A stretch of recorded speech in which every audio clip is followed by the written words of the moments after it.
E sur la photo d'Hélène Guestern, édition Arléa, Emmanuel DeVos et Daniel Mesguich. La photographie a fixé pour toujours 3 silhouettes en plein soleil, 2 hommes et une femme. Ils sont tous de blanc vêtus et tiennent une raquette à la main. La jeune femme se trouve au milieu. L'homme qui est à sa droite, assez grand, est penché vers elle, comme s'il était sur le point de lui dire quelque chose.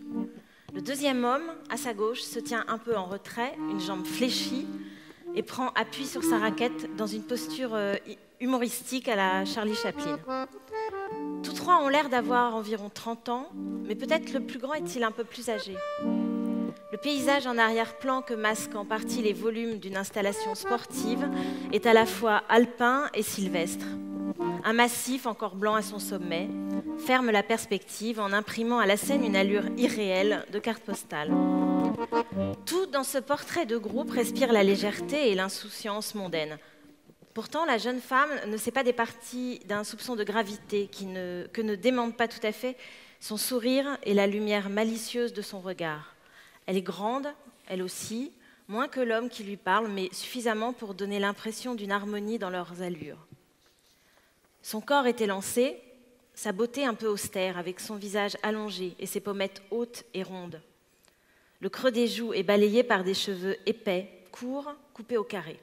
Et un chapeau blanc, posé de côté, finit de rappeler les élégantes des photographies de Ciberger. Son voisin est mince, presque trop pour un homme. Sa chevelure est blonde, châtain clair, le noir et blanc ne permet pas de trancher. Ondulé, coupé court sur les côtés. La transparence liquide de son œil permet de supposer des iris d'un bleu ou d'un gris très clair. Le reste du visage est doux, légèrement anguleux, avec des sourcils pâles, des traits délicats, une bouche aux lèvres minces. Le dernier des comparses, lui, est le plus petit des trois. Son corps nerveux et svelte est pris dans un polo clair. Il porte une moustache fine et un canotier que n'aurait pas renié un dandy fin de siècle. Si l'on en juge par son demi-sourire, joint à une pose volontairement affectée, il ne prend pas cette séance d'immortalisation très au sérieux. Le regard moqueur qu'il coule en biais vers la jeune femme au chapeau semble le confirmer. Le grain de la photographie est épais et pointillé, flou si on la regarde de trop près. Le vieillissement du papier journal a fait virer l'ensemble au sépia. L'image illustre un article de journal qui commente la victoire de Madame N. Hiver, catégorie dames, et de Monsieur P. Krusten, catégorie messieurs, au tournoi de tennis amateur d'Interlaken, le 16 juillet en fin d'après-midi, sous un ciel limpide. On y apprend que les deux lauréats ont remporté respectivement une coupe en pâte de verre de dôme et un nécessaire à écrire de voyage. On ignore en revanche comment s'appelle le deuxième homme et ce qu'il fait sur le cliché. En haut de la coupure, une écriture manuscrite à annoter, N, Suisse, été 1971. Ashford, le 25 mars 2007. Madame, Monsieur, j'ai pris connaissance, avec plusieurs semaines de retard, de votre annonce référence 284 220, parue dans le journal Libération, en date du 12 février. Je pense avoir des informations sur la personne que vous recherchez.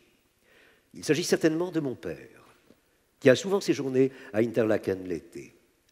Je joins à cet envoi la photocopie d'une carte d'inscription au tennis club de Genève, restée dans mes archives, qui date des années 60. Elle vous permettra de voir sa photographie. Pourriez-vous me dire comment son nom est arrivé jusqu'à vous et la raison pour laquelle vous recherchez des informations sur lui? Avec mes meilleures salutations, S. Krusten. Paris, le 1er avril 2007.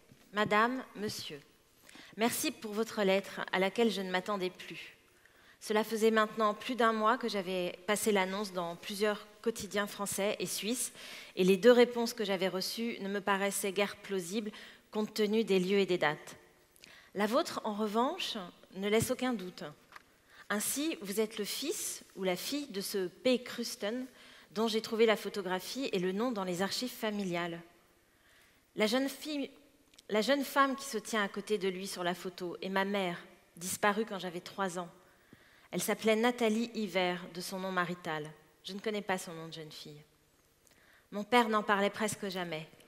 Il est décédé il y a 3 ans, et ma mère adoptive, il s'était remarié, est entrée depuis 6 mois dans une maison médicalisée, car elle souffre d'un Alzheimer sévère. C'est en cherchant les pièces nécessaires à son dossier médical que j'ai trouvé dans le bureau de mon père une chemise cartonnée sans titre ni commentaire.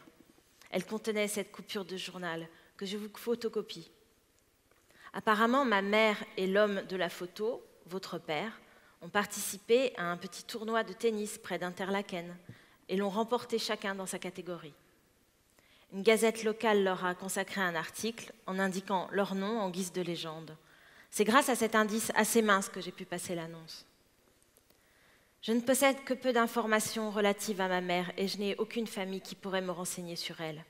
Je suis en effet fille unique et les 2 sœurs de mon père, plus âgées que lui, sont mortes depuis plusieurs années.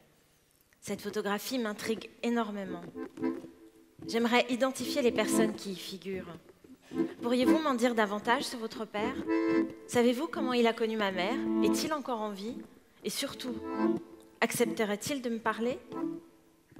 J'espère que ces questions ne vous paraîtront pas trop indiscrètes. Tout renseignement me sera précieux.